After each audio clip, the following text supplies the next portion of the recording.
పెద్దలు మా పార్టీ అధ్యక్షులు తెలంగాణ తొలి ముఖ్యమంత్రి కేసీఆర్ గారు ఒకసారి కాదు కొన్ని వేల సార్లు చెప్పింటారు 24-25 ఏళ్లలో తెలంగాణ ప్రాంతానికి తర్వాత తదనంతరం తెలంగాణ రాష్ట్రం ఏర్పడిన తర్వాత తెలంగాణ రాష్ట్రానికి ఒక రక్షణ కవచం ఒక శ్రీరామ రక్ష టీఆర్ఎస్ అనే పార్టీ తర్వాత బీఆర్ఎస్ అనే పార్టీ అనే మాట కొన్ని వేల సార్లు చెప్పింటారు. స్వీయ రాజకీయ అస్తిత్వమే శ్రీరామ రక్ష తెలంగాణ ప్రాంతానికి తెలంగాణ రాష్ట్రానికి అనే మాటను కూడా కొన్ని వేల సార్లు చెప్పారు. దానికి గొప్ప ఉదాహరణ ఈరోజు ప్రస్ఫుటంగా ప్రజలకు కనబడుతున్నది ఏంటిది, ప్రత్యక్షంగా మనందరి ముంగట ఆవిష్కృతమైనది ఏంటిది అంటే ఈరోజు దేశంలో జరుగుతున్న తాజా ఉదంతం మన రాష్ట్రంలో రేపు జరగబోతున్న ఒక దృష్టాంతమే దానికి గొప్ప ఉదాహరణ. కేసీఆర్ గారు 16 పార్లమెంట్ సీట్లు ఇవ్వండి, మనం కేంద్రంలో ఈ సంకీర్ణ శకంలో ఒక నిర్ణయాత్మకమైన పాత్రలో ఉంటామని తెలంగాణ ప్రజలకు అపీల్ చేసినప్పుడు ఇక్కడ ఈరోజున్న ముఖ్యమంత్రి రేవంత్ రెడ్డి గారితో సహా చాలామంది మాట్లాడినారు. ఏం చేస్తారు 16 ఎంపీలతో కేసీఆర్ గారు, ఏం చేయగలరు అని మాట్లాడినారు. ఇవాళ ఏం జరుగుతుంది అంటే 16 ఎంపీలు వచ్చిన తెలుగుదేశం పార్టీ 16 ఎంపీ సీట్లు సాధించిన తెలుగుదేశం పార్టీ ఇవాళ తనకొచ్చిన నిర్ణయాత్మకమైన పాత్రతో వైజాగ్ స్టీల్ ప్లాంట్ ప్రైవేటీకరణకు అడ్డుకట్ట వేయగలిగింది, ఆపగలిగింది. వైజాగ్ స్టీల్ ప్లాంట్ ప్రైవేటీకరణ ఈరోజు 16 ఎంపీలతోనే ఆగిపోయింది. కానీ అదే 16 ఎంపీలు ఇక్కడ చెరి 8 చొప్పున బీజేపీ కాంగ్రెస్కి ఇస్తే ఏం జరుగుతున్నదంటే రేపు స్వయంగా బొగ్గు గనుల శాఖ మంత్రి గారు హైదరాబాద్లోనే వేలం పెట్టి మన బొగ్గు గనులను ఇవాళ బహిరంగ మార్కెట్లో వేలం వేసే ఒక దుర్మార్గమైన ఒక కొత్త పద్ధతికి శ్రీకారం చుట్టబోతా ఉన్నారు. ఇది ఆనాడు ముఖ్యమంత్రిగా కేసీఆర్ గారు రాసిన లేఖ. 2021 డిసెంబర్ 8 కేసీఆర్ గారి లేఖ ఏమని, సింగరేణి అనేది ఒక ప్రభుత్వ రంగ సంస్థ, గతంలో బీహార్లో చెస్నా అనే ఒక ప్రాంతంలో మరి ఆనాడు ఒక ప్రమాదం బొగ్గుబాయిలో జరిగితే అక్కడ 100 మంది కార్మికులు చనిపోతే ఆనాటి అప్పటి ప్రభుత్వం కేంద్ర ప్రభుత్వం ఒక నిర్ణయం తీసుకున్నది. ఏమని, మరి భవిష్యత్తులో బొగ్గు గనులన్నింటినీ కూడా పబ్లిక్ సెక్టార్ అండర్టేకింగ్స్కి అప్పచెప్పినట్టయితే రక్షణ చర్యలు కానీ ఇంకోటి కానీ తీసుకుంటారు జాగ్రత్త కానీ ఒక విధానపరమైన నిర్ణయాన్ని ఆనాడు 1975-76 ప్రాంతంలో అప్పటి కేంద్ర ప్రభుత్వం తీసుకోవడం జరిగింది. దాన్ని ఉటంకిస్తూ కేసీఆర్ గారు ఉత్తరం రాసినారు. ఏమని రాసినారు, అయ్యా మీరు ప్రభుత్వ రంగ సంస్థ 51% రాష్ట్ర ప్రభుత్వ వాటా ఉన్నది, 49% కేంద్ర ప్రభుత్వ వాటా ఉన్నది, దయచేసి మీరు కేటాయించండి అని చెప్పారు. చెప్తే వెంటనే ఆనాడు అప్పటి పిసిసి అధ్యక్షుడు రేవంత్ రెడ్డి గారు కూడా కేసీఆర్ గారు డిసెంబర్ 8 నాడు ఈ డిమాండ్ పెడుతూ ఉత్తరం రాస్తే రేవంత్ రెడ్డి గారు డిసెంబర్ 11 నాడు 2021 డిసెంబర్ 11 నాడు ఇది రేవంత్ రెడ్డి గారు చేసిన ట్వీటు, ఆయన రాసిన లేఖ. ప్రధానమంత్రికి పిసిసి అధ్యక్షుడి హోదాలో రేవంత్ రెడ్డి గారు ఏం డిమాండ్ చేసినారు, I wrote to prime minister of India to immediately stop the auction of 4 coal blocks in Singareni Collieries and transfer them to SCCL, Singareni Collieries Limited. It is a matter of concern for thousands of skilled and unskilled workers. We Congress are with them in these tough times. ఇంకా లేఖ చాలా వివరంగా ఉన్నది. Coal బ్లాక్స్ని నేరుగా allot చేయాలి సింగరేణికి, auction పెట్టవద్దు అని ఆనాడు పిసిసి అధ్యక్షుడి హోదాలో గౌరవ పార్లమెంట్ సభ్యుడిగా రేవంత్ రెడ్డి గారు ప్రధానమంత్రి గారికి రాసిన ఉత్తరం. కేసీఆర్ గారు రాయంగానే 3 రోజులకు రేవంత్ రెడ్డి గారు కూడా పేపర్లో ఆనాడు వచ్చిన కథనాలు, రేవంత్ రెడ్డి అర్జెస్ ప్రధానమంత్రి to stop the auction of coal blocks. ఆనాడు ప్రదేశ్ కాంగ్రెస్ కమిటీ అధ్యక్షుడిగా రేవంత్ రెడ్డి గారు. ఆ రోజు మేము ఊరికేనే అడగలేదు, ఆ రోజు మేము చెప్పిన దానికి కూడా లాజిక్ ఏంది అంటే, అయ్యా మీరు ఇది కొత్తది కాదు, మేము అడిగేదేం కొత్తది కాదు, ఇదేం కొత్త విధానం కూడా మేము తెరదీయడం లేదు. మీరు మీ ప్రభుత్వం వచ్చిన తర్వాతనే, మోడీ ప్రభుత్వం వచ్చిన తర్వాతనే ఒడిస్సా రాష్ట్రంలో కోల్ మినిస్ట్రీ ద్వారా నేరుగా 2 మైన్లను నైవేలి లిగ్నైట్ కార్పొరేషన్కు మీరే అలాట్ చేశారు. ఏ ఆక్షన్ లేదు, ఏ టెండర్ లేదు, డైరెక్ట్గా పబ్లిక్ సెక్టర్ అండర్టేకింగ్ కాబట్టి మీరే ఒరిస్సాలో 2 గనులను నైవేలి లిగ్నైట్కి అప్పచెప్పినారు. ఇది 2016 సంవత్సరం. ఇది 2016 ఫిబ్రవరి 23 క్లియర్గా రాసింది చూడండి. Coal ministry allots 2 mines to Neyveli lignite corporation. ఇవన్నీ కూడా మీకు నేను ఇస్తాను. తర్వాత దాంతోపాటు మోడీ గారి సొంత రాష్ట్రం గుజరాత్లో ఒక పబ్లిక్ సెక్టర్ అండర్టేకింగ్ కాదండి, అక్కడ 2 పబ్లిక్ సెక్టర్ అండర్టేకింగ్లు ఉన్నాయి. ఒకటి గుజరాత్ మినరల్ డెవలప్మెంట్ కార్పొరేషన్, అదేవిధంగా మరొకటి Gujarat industries power company limited. ఈ రెండిటికి కూడా ఆనాడు 2015వ సంవత్సరంలో మరి సెక్రటరీ కోల్ ఆధ్వర్యంలో జరిగిన మీటింగ్లో వారు నిర్ణయం తీసుకొని మొత్తం 4 కోల్ బ్లాక్స్, ఒకటి Panandhro extension 14.5 million metric tons Gujarat, బార్ఖందం Gujarat 7.2 million metric tons, Ghala 12.3 million metric tons Gujarat, Vastan 107 million metric టన్నుల ఈ 4 కోల్ బ్లాక్లను కూడా 2 పబ్లిక్ సెక్టర్ అండర్టేకింగ్స్కి మోడీ గారి ప్రభుత్వమే, కేంద్రంలో ఉన్న ఎన్డీఏ ప్రభుత్వమే గుజరాత్లో మినరల్ డెవలప్మెంట్ కార్పొరేషన్కి, గుజరాత్ ఇండస్ట్రీస్ పవర్ కంపెనీ లిమిటెడ్కు నేరుగా కేటాయించిన ఉదంతం కూడా ప్రెసిడెంట్ కూడా గతంలో ఉంది. ఒకవైపు ఒరిస్సాలో అక్కడ నైవెల్లీ లిగ్నైట్ కార్పొరేషన్కు 2 కోల్ బ్లాక్లు, గుజరాత్లో 2 పబ్లిక్ సెక్టర్ అండర్టేకింగ్స్కు 5 కోల్ బ్లాక్లు కేటాయించినారు. ఇది చూసిన తర్వాత భారతీయ జనతా పార్టీ తమిళనాడు శాఖ అధ్యక్షుడు అన్నామలై గారు, ఆయన స్వయంగా ప్రహ్లాద్ జోషి అని ఆనాడు కేంద్ర మంత్రిగా ఉంటే ఆయన దగ్గరికి పరుగున పోయి, అయ్యా మరి అక్కడ గుజరాత్లో చేసినారు, ఒరిస్సాలో చేసినారు, తమిళనాడులో కూడా మరి ఈరోజు మీరు ఏదైతే ఆయన చేసిన ట్వీట్, ఇది ప్రహ్లాద్ జోషి గారు చేశారు ట్వీట్ ఏమని, బీజేపీ అధ్యక్షుడు తమిళనాడు అన్నామలై నా దగ్గరకు వచ్చినారు, ఈ rush to call upon me in Bengaluru with request to exclude 3 lignite mines from auctions in 7th tranche. 3 lignite గనులు తమిళనాడు రాష్ట్రంలోని వాటిని మినహాయించండి వేలంపాట నుంచి అని చెప్పి బీజేపీ రాష్ట్ర అధ్యక్షుడు వచ్చి నన్ను రిక్వెస్ట్ చేస్తే నేను ఆ పని చేసి పెట్టినా అని చెప్పి ఇగో ఇది ప్రహ్లాద్ జోషి గారు స్వయంగా పెట్టిన ట్వీట్. అంత ఎందుకు చెప్తా ఉన్నా అంటే ఇక్కడ విషయం చాలా సింపుల్. ఈ డిమాండ్ కొత్తది కాదు మాది. అదేవిధంగా కాంగ్రెస్ పార్టీ బీజేపీ యొక్క నాయకత్వాలు, దేశవ్యాప్తంగా ఉన్న నాయకత్వాలు కూడా వాళ్ళకు కూడా ఈ విషయంలో స్పష్టత ఉంది. ఏమని, అవసరం ఉన్న కాడ, ఇబ్బంది ఉన్న కాడ గతంలో ఇచ్చిన ఉదంతాలు కూడా ఎన్నో ఉన్నాయి. ఇంతకుముందు నేను చెప్పినట్టు చెస్నా ఉదంతంలో కూడా ఒక స్థిరమైన విధానపరమైన నిర్ణయం కూడా అప్పటి కేంద్ర ప్రభుత్వం కూడా తీసుకొని ఉన్నది. ఈ అన్నింటికి మించి ఈ దేశంలో అనుభవాలు ఏంటి అంటే, ఇప్పుడే నేను వైజాగ్ స్టీల్ ప్లాంట్ గురించి చెప్పిన. వైజాగ్ స్టీల్ ప్లాంటు నష్టాల్లో పోయింది కాబట్టి ప్రైవేటీకరిస్తున్నాము అని ఇవాళ కొంతమంది చాలా చక్కగా సన్నాయి నొక్కులు నొక్కుతున్నారు. ఎందుకు పోయింది వైజాగ్ స్టీల్ ప్లాంటు నష్టాల్లోకి అంటే ఇది కారణం.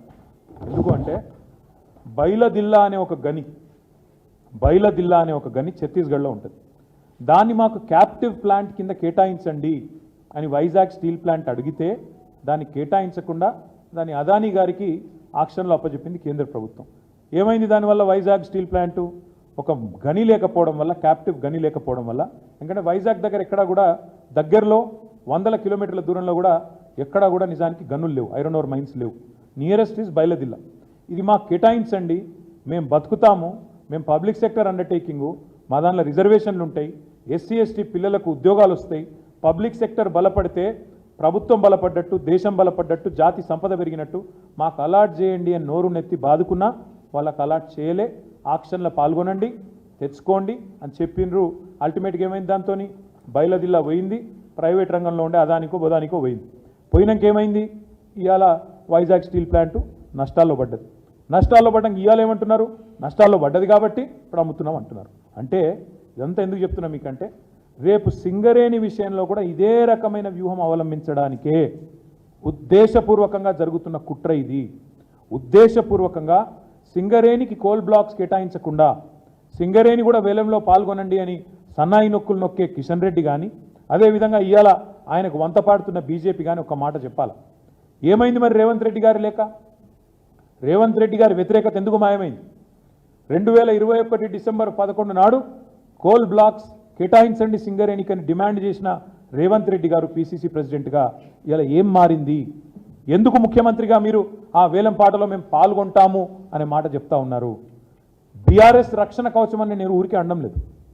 9 ఏళ్ళు 9.5 ఏళ్ళు కేంద్ర ప్రభుత్వం మా మెడ మీద కత్తి పెట్టినా మేము ఈ బొగ్గు గనులు ఆక్షన్ కాకుండా చూసినాం, ఎవరు వేయకుండా చూసినాం. ఎందుకంటే ఇది జాతి సంపద. సింగరేణి బలపడితే సింగరేణి కార్మికులు లాభపడతారు, సింగరేణి బలపడితే మన రాష్ట్రానికి లాభం జరుగుతుంది. సింగరేణి పవర్ మనం మర్చిపోకూడదు. సింగరేణి పవర్ ఏంటంటే, సింగరేణి కార్మికులకు ఉండే సంఘటిత శక్తి పవర్ ఏంటంటే, ఆనాడు తెలంగాణ ఉద్యమంలో 36 రోజుల పాటు సకల జనుల సమ్మెలో సింగరేణి కార్మికులు జంగు సైరన్ ఊదితే దక్షిణ భారతదేశం మొత్తం గాఢాంధకారంలోకి పోయే పరిస్థితి ఆనాడు వచ్చిన విషయాన్ని నేను మీకు గుర్తు చేస్తా ఉన్నాను. ఆనాడు కిరణ్ కుమార్ రెడ్డి గారు ముఖ్యమంత్రి, ఆయన పిలిచి బతిమిలాడిన మమ్మల్ని అందరినీ, మీరు దయచేసి ఒప్పించండి, మీ బొగ్గుగని సంఘాన్ని ఒప్పియండి, దయచేసి వాళ్ళని విరమింపజేయండి, అదేవిధంగా మిగతా సంఘాలతో కూడా మాట్లాడదాం, తెలంగాణ విషయానికి దీనికి ఏం సంబంధం, వాళ్ళని దయచేసి ఒప్పించండి అని చెప్పి వారు ఆనాడు రిక్వెస్ట్ చేసినారు. ఇప్పుడు కూడా నేను అనేది అదే, ఎట్లయితే వైజాగ్ స్టీల్ ప్లాంట్ను ఖతం చేసినరో, ఎట్లయితే క్యాప్టివ్ మైన్ ఇవ్వకుండా ఖతం చేసినరో, అదే ప్రయత్నం ఈరోజు కాంగ్రెస్ బీజేపీ కలిసి చేస్తూ ఉన్నాయి. ఇది తెలంగాణ ప్రజలు అర్థం చేసుకోవాలా. కాంగ్రెస్ ఆనాడు మీరు ఆలోచించండి, మళ్ళీ చెప్తా ఉన్నాను, 16 ఎంపీలతో ఏమవుతుంది అన్నారు. ఇలా 16 ఎంపీలతోని వైజాగ్ స్టీల్ ప్లాంట్ ప్రైవేటీకరణ ఆగింది. కానీ అదే 16 ఎంపీలు 8 పంచి బ్రహ్మాండంగా కాంగ్రెస్కు బీజేపీకి ఇస్తే వాళ్ళు కూడా సింగరేణిని అట్లే నిట్ట నిలువున ఇవాళ నిలువు దోపిడీకి శ్రీకారం చుడుతూ ఉన్నారు. మనకు క్యాప్టివ్ మైన్స్ ఇవ్వడం లేదు అంటేనే గుజరాత్లో ఇచ్చి, ఒరిస్ట్రాలో ఇచ్చి, తమిళనాడులో ఇచ్చి మనకు మాత్రమే ఇస్తలేరంటే ఇక్కడి ఎంపీల అశక్తత, ఇక్కడి ప్రభుత్వం అశక్తత. కేసీఆర్ ఉన్న నాళ్ళు సాహసం చేయలే, కేసీఆర్ ఉన్న రోజులు వేలం పాట పెట్టలే. ఇలా వాళ్ళే చెప్తున్నారు కదా, కేసీఆర్ 9.5 ఏళ్ళు అడ్డుకున్నాడు, వాళ్ళే చెప్తున్నారు. ఎందుకు అడ్డుకున్నాడు కేసీఆర్? సింగరేణిని కాపాడాలని అడ్డుకున్నాడు. ఎందుకంటే కేసీఆర్కి తెలిసింది, ఏం తెలుసు, వైజాగ్ నెట్లనైతే ఇవాళ వీళ్ళు నష్టాల బాట పట్టించి చివరికి ప్రైవేటీకరణకు తెరలేపినరో, సేమ్ సింగరేణికి పట్ల కూడా అదే కుట్ర వైఖరి ఉంటుంది అనే ఉద్దేశంతోనే కేసీఆర్ గారు సింగరేణిని కాపాడడానికే ఆ ఆక్షన్లో పాల్గొనలేదు. ఇప్పుడు కూడా మేము చెప్తా ఉన్నాం, రేవంత్ రెడ్డిని, బట్టి విక్రమార్క గారిని, అదేవిధంగా కేంద్ర బొగ్గు గనుల శాఖ మంత్రి కిషన్ రెడ్డి గారిని కూడా డిమాండ్ చేస్తూ ఉన్నాం. ఎవరైనా కేంద్ర కేబినెట్ మంత్రి కొత్తగా అయితే రాష్ట్రానికి ఒక ప్రాజెక్టు తేవాలి, కొత్త ప్రాజెక్టు తేవాలి. కానీ మా కిషన్ రెడ్డి అన్న ఏం చేస్తాడు, ఉన్న వాటిని అమ్ముకునే ప్రయత్నం చేస్తూ ఉన్నాడు. 16 ఎంపీల పవర్ ఏందో ఇలా మీరు గమనించాలని చెప్పి తెలంగాణ ప్రజలకు కూడా విజ్ఞప్తి చేస్తూ ఉన్నా. 16 ఎంపీలు ఉంటే అక్కడ స్టీల్ ప్లాంట్ ప్రైవేటీకరణ అవుతుంది వైజాగ్లో, ఇక్కడ మాత్రం సింగరేణిలో టీఆర్ఎస్ లేదు ఇవాళ లోక్సభలో. కాబట్టి ప్రైవేటీకరణ ప్రారంభం జరిగింది. ఇవాళ నిరాటంకంగా ఇద్దరు కలిసి బ్రహ్మాండంగా ఇవాళ ఆయన గారేమో అమ్మమంటే ఈయన గారేమో వంతపాడుతూ నేను వేలంపాటలో పాల్గొంటా అని చెప్తా ఉన్నాడు. నేను ఇవాళ ముఖ్యమంత్రి గారిని, ఉప ముఖ్యమంత్రి గారిని మా పార్టీ తరఫున డిమాండ్ చేస్తూ ఉన్నాను. రేవంత్ రెడ్డి గారు 2021కి ఇప్పటికీ ఏం మారింది? మీరే కదా ఉత్తరం రాసింది ప్రధానమంత్రికి, 4 బొగ్గు గనుల ఆక్షన్ ఆపండి, వెంటనే అవి కేటాయించండి సింగరేణికని మీరే కదా రాసింది. వీళ్ళు ఎందుకు రాజీ పడుతున్నారు? దీని వెనకాల ఉన్న మతలబ్ ఏంది?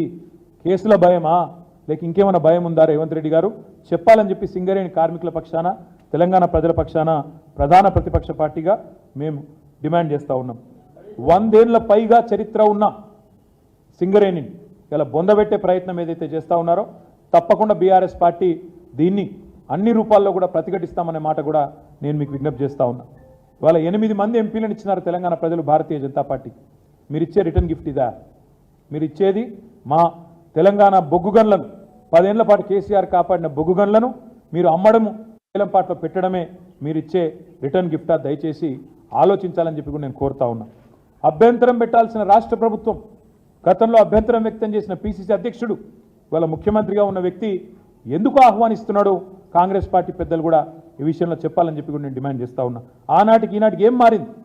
ఏ కారణం చేతి ఇవాళ కాంగ్రెస్ పార్టీ బీజేపీ నిర్ణయానికి వంతపాడుతున్నారు? ముఖ్యంగా స్వయంగా డిప్యూటీ సీఎం గారు ఎందుకు రేపు వేలంపాట్లో పాల్గొంటున్నారో కూడా చెప్పాలని చెప్పి కూడా మేము డిమాండ్ చేస్తూ ఉన్నాం. సింగరేణి కార్మికులకు కూడా నేను విజ్ఞప్తి చేస్తూ ఉన్నా. సింగరేణిని 2 జాతీయ పార్టీలు కూడా మేము ముందే చెప్పినాం, వీళ్ళిద్దరు కూడా కలిసి రేపటి రోజున సింగరేణిని అమ్ముతారు, ప్రైవేటీకరిస్తారని చెప్పినాం. ఇలా చాలా గొప్పగా చెప్తున్నారు. పొద్దున స్టేట్మెంట్ చూసిన కిషన్ రెడ్డి గారు, మేము ప్రైవేటీకరిస్తలేము, వేలం పాటలో పాల్గొనమంటున్నామని చెప్తున్నాడు. వేలం పాటలో పాల్గొనడం అంటేనే ఏంటిది? నెక్స్ట్ ఏం జరుగుతుంది? తర్వాత మీరు కోల్ బ్లాక్స్ ఇయ్యరు, వేలం పాటలో ప్రైవేటులతో, అదానీలతో, ఇంకోళ్ళతో పోటీ పడాలి. తర్వాత ఏం జరుగుతుంది? అయ్యో రాలేదు, ఒకటే వచ్చింది, 1.5 వచ్చింది అని చెప్పి సన్నాయి నొక్కులు. 4కి 4 ప్రభుత్వ రంగ సంస్థకు నేరుగా ఇచ్చే అవకాశం ఉండగా ఎందుకు ఇవ్వట్లేదు? మీరు 4 మీ కండిషన్ కూడా పెట్టొచ్చు. 4 బొగ్గు గనులు ఇస్తున్నాం, దానిలోకెళ్ళి ఒక్కొక్క బొగ్గుగని మీద ఇంకొక 10,000 మంది ఉద్యోగులను యాడ్ చేయండి, 10,000 మంది ఉద్యోగాలు కల్పించండి అని చెప్పి మీరు షరతు కూడా పెట్టచ్చు కావాలంటే, నిజంగా ప్రేమ ఉంటే తెలంగాణ ప్రజల మీద. కానీ ఆ ప్రేమ లేదు. అందుకే మేము అనేది, సింగరేణి మెడ మీద ఈరోజు కేంద్ర ప్రభుత్వం కత్తి పెడితే ఆ కత్తికి స్థానపడుతున్నాడు రేవంత్ రెడ్డి, కాంగ్రెస్ ప్రభుత్వం. ఇది తెలంగాణ ప్రజలు అర్థం చేసుకోవాలి. ఇంకొక మాట కూడా మేము విజ్ఞప్తి చేస్తూ ఉన్నాం. మేము అన్నాడు ధర్నాలు చేసినాం, డిమాండ్ చేసినాం, కేవలం లెటర్లు రాయడంతో ఆగిపోలేదు. టీబీజీకేఎస్ కానీ మా పార్టీ కానీ రోడ్ల మీద కూడా వచ్చానాడు, ఉద్యమాలు చేసినాం, పోరాడినాం, 9.5 ఏళ్ళు కాపాడుకున్నాం సింగరేణి. ఈరోజు కూడా మళ్ళీ చెప్తా ఉన్నాం, తిరిగి మళ్ళీ సింగరేణికి ప్రమాదం వస్తే కాపాడేది, కాపాడగలిగేది కేవలం ఒక కేసీఆర్ ఆధ్వర్యంలోని బీఆర్ఎస్ మాత్రమే. ఇది ప్రజలు గుర్తించాలని చెప్పి మేము కోరుతా ఉన్నాం. తెలంగాణకు రక్షణ కవచం, తెలంగాణ ప్రయోజనాలకు శ్రీరామ రక్ష ఎన్నటికైనా మరి బీఆర్ఎస్ పార్టీ మాత్రమే అనే మాట నేను విజ్ఞప్తి చేస్తూ, మరి చివరిగా నేను ఒకటే పాయింట్ చెప్తా ఉన్నా. ఇవాళ సొంత గనుల్లో, అంటే మన రాష్ట్రంలో ఉన్న బొగ్గు గనుల్లో బొగ్గు దవ్వుకునే హక్కును నిరాకరించడం అనేది దుర్మార్గమా కాదా ఒక్కసారి రాష్ట్ర ప్రజలు కూడా ఆలోచించాలా. ఈ 2 జాతీయ పార్టీల డొల్ల వైఖరిని కూడా అర్థం చేసుకోవాలని చెప్పి కూడా నేను కోరుతూ, మరి సింగరేణిని నిర్వీర్యం చేసి బొగ్గు గనులను కార్పొరేట్ గద్దలకు కట్టబెట్టే ఈ ప్రయత్నాలను మేము తీవ్రంగా నిరసిస్తూ 2 జాతీయ పార్టీల వైఖరిని కూడా తీవ్రంగా తప్పుపడుతూ ఈ నిర్ణయాన్ని ఉపసంహరించుకోవాలని చెప్తా ఉన్నాం. చివరిగా నేను ఒకటే ఒక్క మాట చెప్తా ఉన్నా, తప్పకుండా 4.5 ఏళ్ల తర్వాత మళ్ళీ మా గవర్నమెంటే వస్తుంది. మరి ఈరోజు ఎవరైనా తొందరపడి ప్రైవేటు వాళ్ళు వచ్చి ఆ బొగ్గు గనుల వేలాల్లో పాల్గొంటే వాళ్ళకి నేను ఇప్పుడే చెప్తా ఉన్నా, మమ్మల్ని తర్వాత తప్పు పట్టకండి. మళ్ళా మా ప్రభుత్వం 2028లో వస్తుంది. వచ్చిన తర్వాత తప్పకుండా ఈ నిర్ణయాన్ని 100% అడ్డుకట్ట వేస్తాము. ఇప్పుడు ఎవరైతే రేపటి రోజున వేలంపాటలో పాల్గొనబోతా ఉన్నారో వాళ్ళు ఇది గమనించుకోవాలని చెప్పి కూడా నేను విజ్ఞప్తి చేస్తా ఉన్నాను. ఎందుకంటే మమ్మల్ని తర్వాత నిందించకండి, అయ్యో మాకు తెలియదు, అది 30 ఏళ్ళు మేము తవ్వుకునే గని, మీరు వచ్చి ఇట్లా చేస్తే ఎట్లా, అట్లా చేస్తే ఎట్లా అని ఎవరన్నా అంటే తప్పు మాది కాదు. మేము ప్రధాన ప్రతిపక్షంగా తెలంగాణ ప్రజల పక్షాన, సింగరేణి కార్మికుల పక్షాన, సింగరేణి ప్రయోజనాల దృష్ట్యా మేము ఈ నిర్ణయాన్ని వ్యతిరేకిస్తున్నాం. వేలంపాటను ఉపసంహరించుకోవాలని కేంద్ర ప్రభుత్వాన్ని కోరుతున్నాం. దానికి వంతపాడడం ఆపాలని చెప్పి రాష్ట్ర ప్రభుత్వాన్ని కోరుతా ఉన్నాం. ఈ వేలంపాటలో పాల్గొనే ప్రతి ఒక్కరిని కూడా మళ్ళీ చెప్తున్నా, 4.5 ఏళ్ల తర్వాత మళ్ళీ మేము వస్తాం. వచ్చిన తర్వాత ఈ నిర్ణయాన్ని తప్పకుండా 100% అడ్డుకట్ట వేస్తాం. అందులో ఎవరికి అనుమానం కూడా అవసరం లేదు. ఎందుకంటే మాకు రాష్ట్ర ప్రయోజనాలు ముఖ్యం, జాతి ప్రయోజనాలు ముఖ్యం. 100% అడ్డుకట్ట వేస్తామనే మాట కూడా చెబుతూ, ఈ వేలంపాట నుంచి, ఈ నిర్ణయం నుంచి కేంద్ర రాష్ట్ర ప్రభుత్వాలు ఉపసంహరించుకొని తప్పకుండా సింగరేణికి న్యాయం చేయాలని చెప్పి కూడా, అలాట్ డైరెక్ట్గా చేయాలని చెప్పి కూడా కోరుతూ మీ అందరికీ కూడా ధన్యవాదాలు.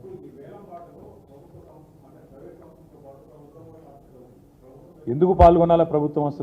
అసలు కాదమ్మా, మీకు స్ట్రైట్ పాయింట్. అది జాతి సంపద, బొగ్గు అనేది జాతి సంపద. రాష్ట్రము, కేంద్రము, అల్టిమేట్గా జాతి అంటే భారతదేశం, భారత జాతి సంపద. డైరెక్ట్గా భారత జాతికి సంబంధించిన కంపెనీ ఉండగా నీకు 51% రాష్ట్ర ప్రభుత్వ వాటా, 49% కేంద్ర ప్రభుత్వ వాటా ఉండి, రిజర్వేషన్లలో మంచి ఉద్యోగాలు ఎస్సీ ఎస్టీ పిల్లలతో సహా అందరికీ ఇచ్చే మంచి సంస్థ ఉండగా దాన్ని కథ పెట్టి, దాని మెడ మీద కత్తి పెట్టి నువ్వు కూడా వేలంపాటలో పాల్గొనాలని అనుడేందుకు మొదలు? రెండవది, ఒరిస్సాలు ఇస్తవెట్లా, గుజరాత్లు ఇస్తవెట్లా, తమిళనాడులో ఆప్తవెట్లా, తెలంగాణకి ఇవ్వట్లేదు. ఎందుకంటే మా బీఆర్ఎస్ ఎంపీ లేరనా? 10 ఏళ్ళు ఆగుతుంది కేసీఆర్ ఉంటే. కేసీఆర్ పోగానే ఎందుకు దీనికి స్టార్ట్ అవుతుంది కథ? ఇక్కడనే నేను అనేది అర్థం చేసుకోవాలి తెలంగాణ ప్రజలు కూడా. కేసీఆర్ ఉన్న నాళ్ళేమో సాహసం చేయలే, మోడీ గారు సాహసం చేయలే, కిషన్ రెడ్డి గారు సాహసం చేయలే. కేసీఆర్ జర్రాట్ పక్కకు పోగానే ఒక్కొక్కరు ఇవాళ వాళ్ళు జూలు విధులుస్తున్నారు, వీళ్ళు దానికి మంచిగా దువ్వెన పెట్టి దువ్వుతున్నారు ఆ జూలుకు. ఇదేనా పద్ధతి? మరి అల్టిమేట్గా రాష్ట్ర ప్రయోజనాలు లేవు, సింగరేణి ప్రయోజనాలు లేవు, కార్మికుల ప్రయోజనాలు అంతకంటే లేవా? ఎందుకు పాల్గొనాలి అసలు వేలల్లో? ఇది చెప్పాలా వాళ్ళు సమాధానం ముందు. Thank you. ఏమంటారు? డెఫినెట్గా ఉంటుంది. వాళ్ళు మీకు మళ్ళీ ఒక్కసారి చెప్తున్నా, రేపు ఎవరన్నా పొరపాటున ఆక్షన్లో పాల్గొంటే, కొంతమంది ఉంటారు పాల్గొంటే వాళ్ళకు ముందే చెప్తున్నా, మేము మమ్మల్ని తప్పు పట్టకండి. 100% మా గవర్నమెంట్ 4.5 yearsలో వస్తుంది. నెక్స్ట్ గవర్నమెంట్ మాదే. వచ్చినాక ఈ నిర్ణయాన్ని తిరగదోడుతాం, 100% అడ్డుకుంటాం, రద్దు చేస్తాం, అది కూడా చెప్తాం. ప్రత్యక్ష కార్యాచరణ మీరు అన్నారు, తొందరలో ప్రకటిస్తాం. ఎల్లుండి మా మీటింగ్ కూడా ఉంది, ప్రకటిస్తాం. మరి అవి ఎట్లు ఇచ్చిండ్రు? అవన్నీ గుజరాత్కు సాధ్యమవుతుంది, ఒరిస్సాకు సాధ్యమవుతుంది, తమిళనాడుకు సాధ్యమవుతుంది, తెలంగాణకు మాత్రమే సాధ్యం కాదు. ఎందుకంటే ఇక్కడున్న ఎంపీలు అంత చేతగాని వల్ల పార్లమెంట్లో కూడా దీని గురించి మాట్లాడరా, సమాధానం చెప్పరా? అలాట్మెంట్ ఈజ్ డైరెక్ట్ కదా బ్రదర్. Thank you.